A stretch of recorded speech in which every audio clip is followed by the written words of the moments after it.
Good day, everyone. Today we're going to continue to discuss the neutral geometry. So for this day, we are going to discuss the exterior angle theorem. Okay, so we have here a triangle, and then um, as we can see on the illustration, the side AD is being extended to B. Okay, now what we can say about this exterior angle compared to the interior angles? Now, that question, okay, can be answered as the the exterior angle is bigger than those in the interior angles, especially the remote angles. And from the high school geometry or from high school, we have learned that the exterior angle is the sum of the two remote interior angles. However, that is in Euclidean geometry. So, in neutral geometry, we can prove that the exterior angle is greater than each remote interior angles.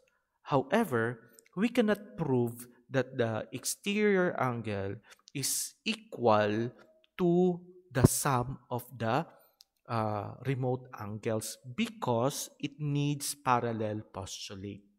Okay, so Euclid tried to prove the angle sum theorem using the result.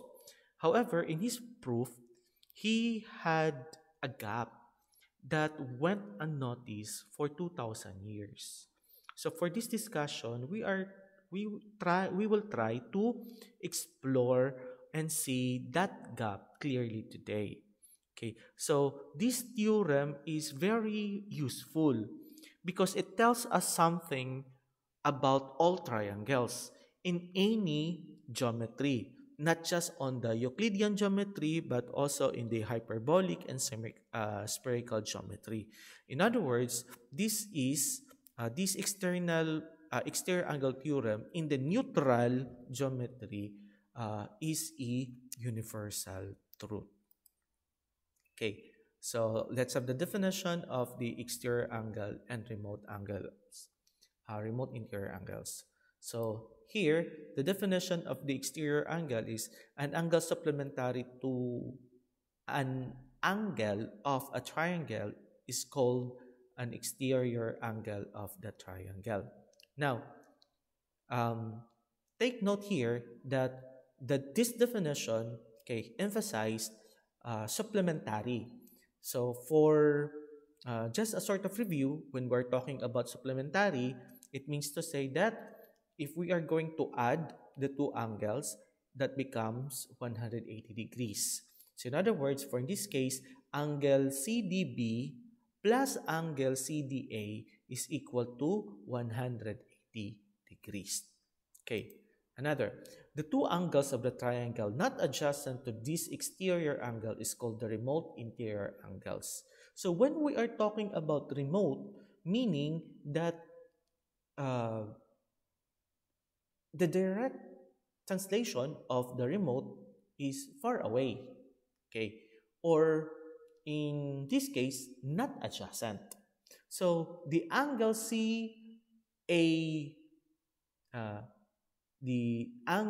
CDA, okay, and angle CDB, okay, are the supplementary, and the angle CAB and angle ACD are the remote, okay, the remote interior angles because they are not next to the exterior angle, meaning they are across the triangle from the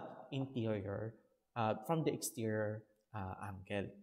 Okay, so again, we have here angle CDB is an exterior angle for this illustration, and angle CAB and angle ACD are remote interior angles.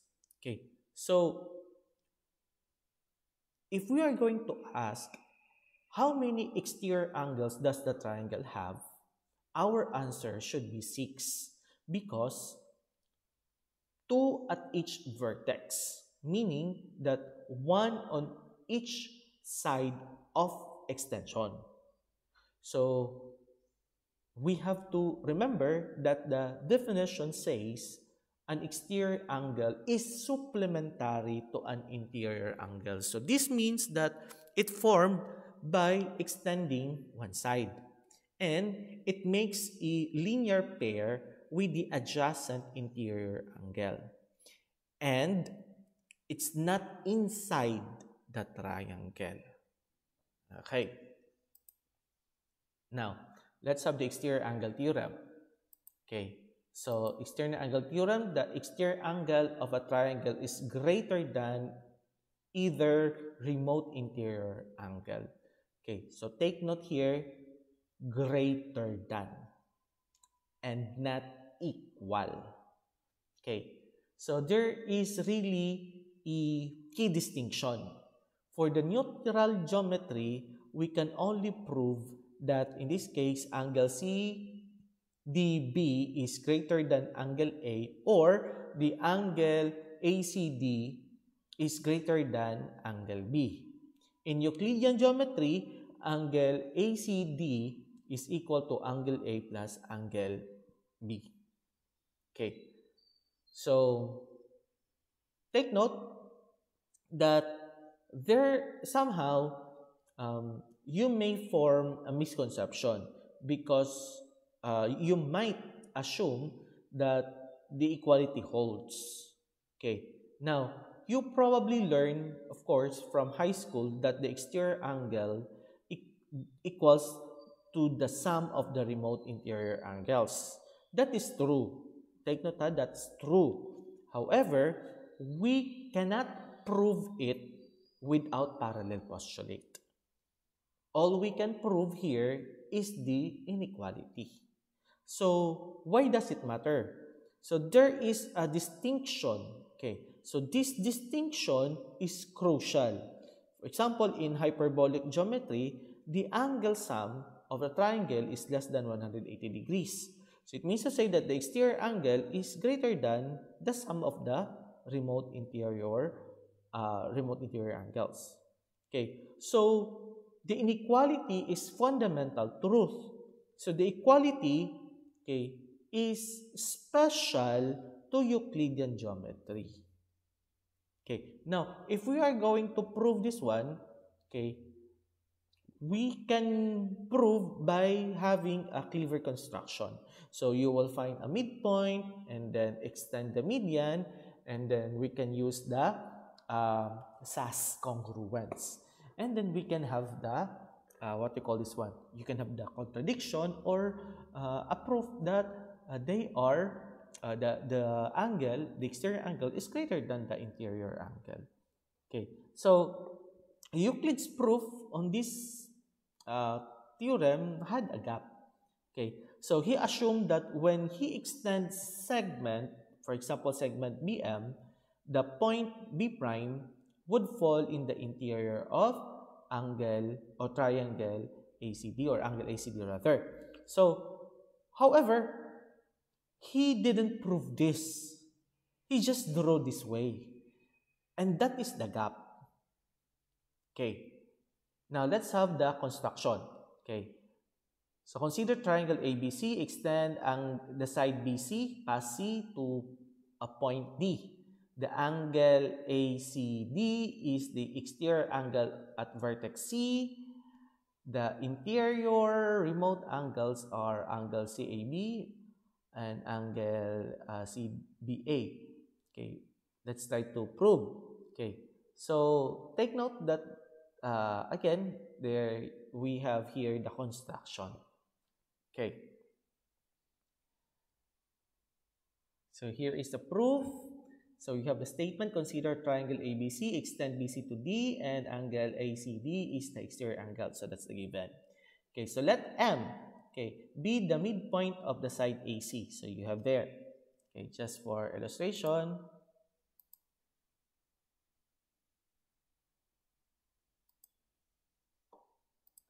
So you have the angle M here.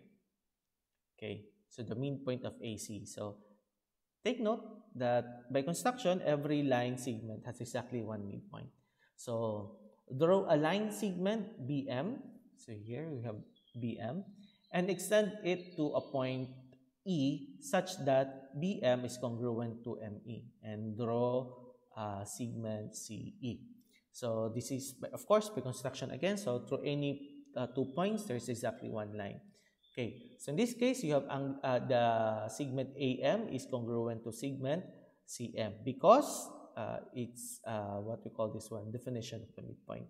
So since they are congruent, we can now say that angle AMB is congruent to angle CME because they are vertical angles. And since you have vertical angles are congruent, then you have also two sides are also congruent, then we can use the side angle side theorem or congruent postulates, okay, to say that the triangle AMB is congruent to triangle CME. Okay, so because they are congruent triangles, meaning that angle MAB is congruent to angle MCE by CPCTC, or corresponding parts of congruent triangles are congruent. Okay, in that case, triangle CMB is congruent to angle MCE by substitution because they are technically the same angle. Okay, so point E lies on the interior of angle ACD. So BC is extended to D since E is the exterior of BM past M. E is on the opposite side of the line. Okay, line AC from B.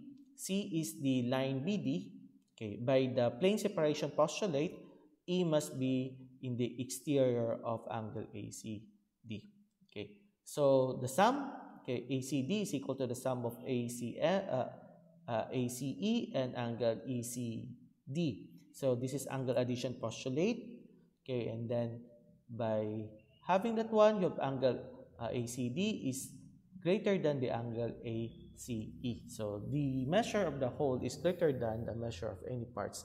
And then since angle ACE is congruent to angle MCE, okay, because they are the same triangle, then we can now say that angle ACD is congruent to angle MCE. Okay, so why we can prove equality?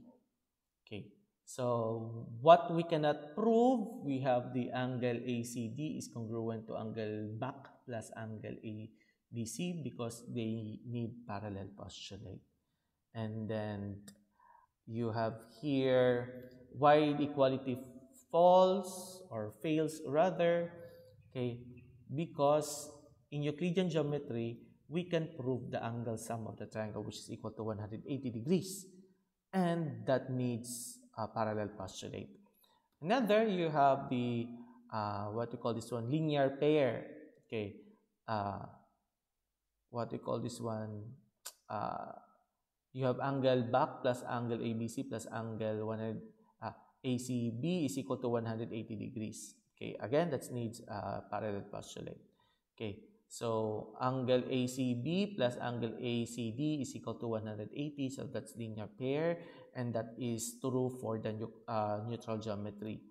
Okay, therefore, angle ACD plus angle BAC plus angle ABC, okay, and what we call this one? This one is the first line of the first line technically is the problem. So we can't prove angle sum 180 degrees without parallel postulate. So this whole argument collapses.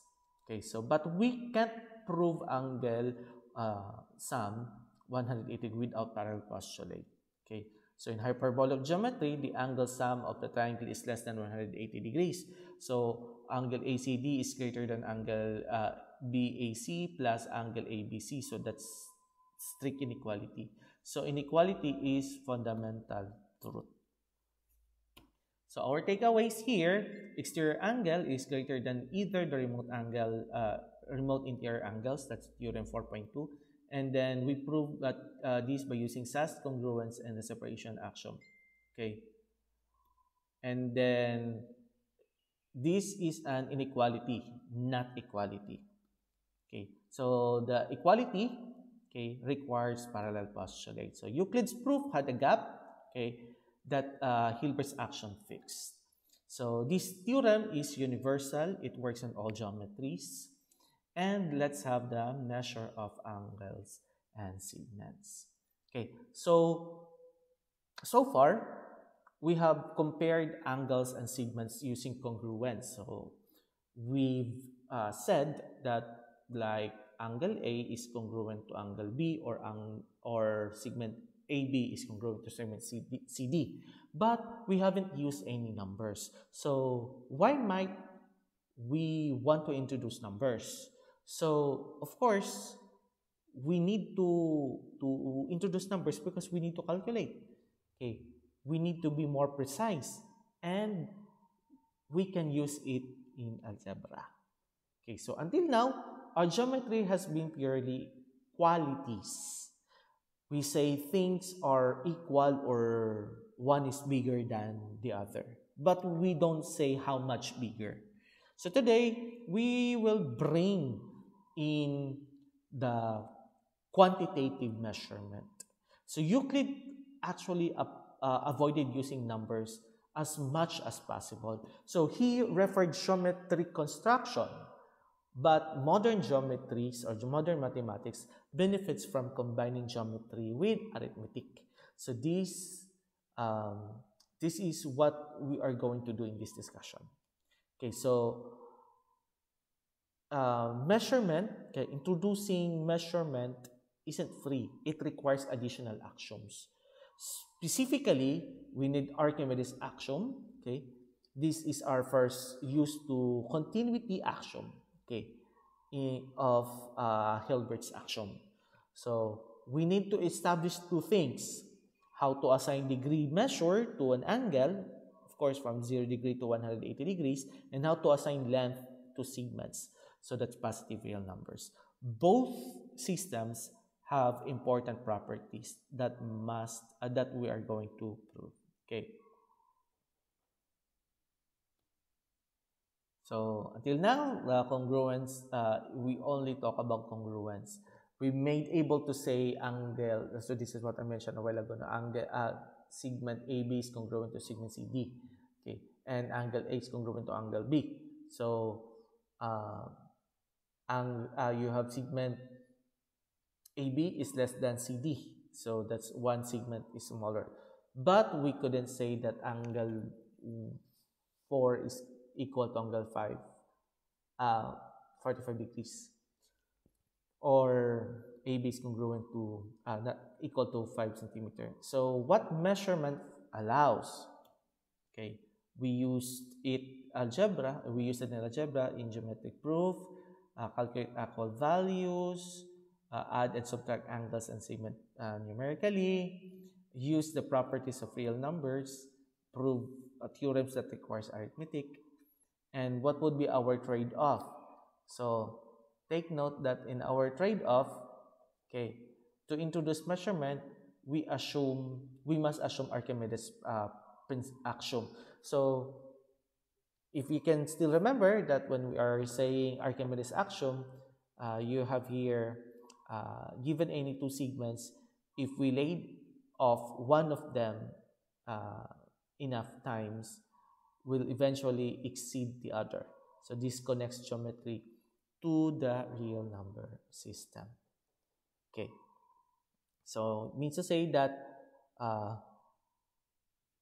there are no infinitesimal segments. No matter how small the segment is, if we add enough copies of it, we can make a bigger than the other segment. Okay. So why it is what do you call this one, an axiom? So it seems obvious, but it's actually a deep assumption, okay, about the nature of space. It rules out, okay, the certain exotic geometries. We need it to establish a measurement system using real numbers. Okay, so what do you call this one? In other axiom, in this group is the Dedekind's axiom, which is even more technical. Okay, so the ancient Greeks, okay, in Euclid, okay, didn't have a formal number system, okay, real number system. They work with ratios and proportions. So our modern approach using real number is more algebraic. Okay, so assigning degree measures to angles. So you have theorem 4.3. There is a unique way of assigning a degree measure to each angle such as the following properties hold. First one, you have angle A degrees is a real number such that angle A degrees is greater than 0 but less than equal to less than 180 degrees. Okay, so why 180? So 0 degrees would be no angle at all, and 180 is a straight angle, so linear pair. So we don't go beyond 180 degrees because we're measuring angles, not rotation. Another, you have angle A degrees is 90 degrees if and only if angle A is a right triangle. So technically, this is right triangle. So this gives us a reference or reference point. The right angle is exactly 100. Right angle is exactly 90 degrees. So this connects our abstract congruence action to specific number. Another, we have angle A degrees is equal to angle B degrees if and only if angle A is congruent to angle B. Okay, so in this property we have congruence. So it is crucial. Okay, so equal measure means congruent angles and vice versa. So this allows us to translate between our old congruence notion to the new numerical equality.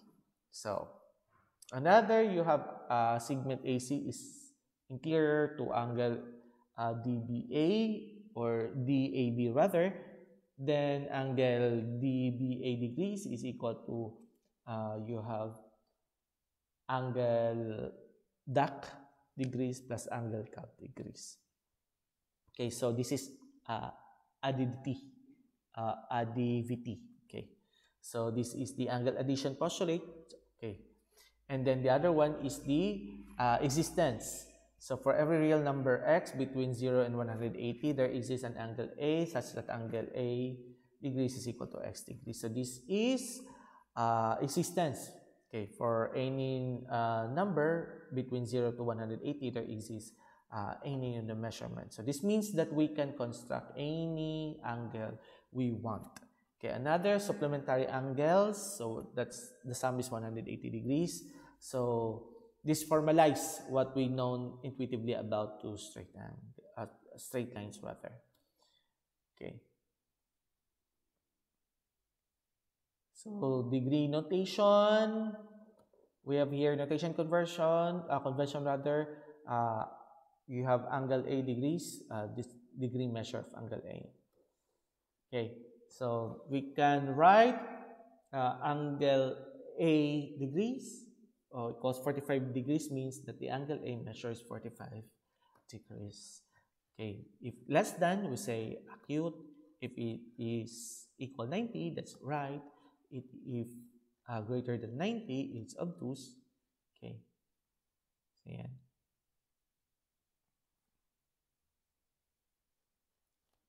Okay, so example, if angle A is congruent to angle B and angle A degrees 60, then angle B degrees is equal to 60 degrees. Okay, so that's property 2. Another example, if angle A and angle B are supplementary and angle A is equal to 110 degrees, then angle B is equal to 70 degrees. So that's property 5. Okay. Another example, if ray DB is interior to angle ABC and angle ABD is 30 and angle DBC is equal to 45, then it's equal to 75. That is angle addition. So we can now use algebra to solve the angle measures. Okay, so mm, okay, so we have segment measurement, unit segment. So making measurement segments. So unlike angles, segments have no natural unit. We must choose one. Okay, so this is what we call as unit segment. Okay, so then there is a unique way of assigning a length AB to each segment AB such that a certain properties holds. Okay, so what are those properties? So we have here AB is a positive real number, which is equal to 1. Okay, so once we chose our unit, okay, all other segments are measured relative to that unit. Okay, so another property, you have congruence. Still, it's a congruence. Okay, AB is equal to CD if and only if angle segment AB is congruent to CD. Okay, take note if and only if, meaning they are biconditional. Okay, another, if B is between AC, if and only if AC is equal to AB plus BC.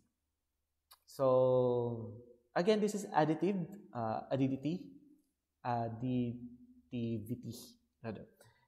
Okay, so these segments, this is actually a segment addition postulate. Okay, you have AB is less than CD if and only if AB is less than CD as numbers.